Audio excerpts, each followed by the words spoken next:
లేదంటే ఏం పిక్తారా ఎరా ఎర్రి పప్ప. ఎటువంటి కష్టం పడకుండా అసలే క్వాలిఫికేషన్ లేకపోయినా మీ నాన్న ఉన్నోడనే ఒకే ఒక కారణంతో చెమట కూడా పట్టకుండా స్ట్రైట్ గా ఎండి చైర్ లో కూర్చున్న నీకేంత పొగరుంటే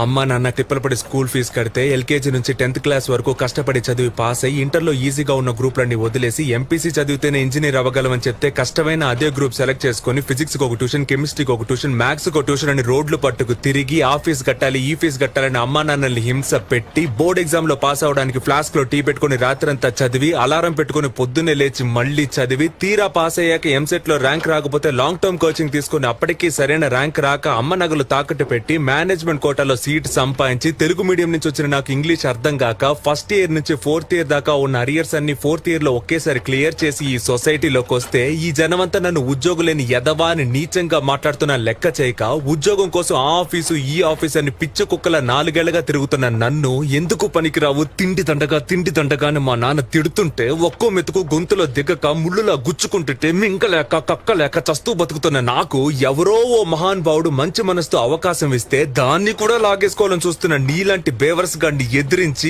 ఈ రోజు నీ ముందు నుంచి మాట్లాడుతున్న ఉద్యోగులేని గ్రాడ్యుయేట్ ని నాకెంత పొగరుండాలరా.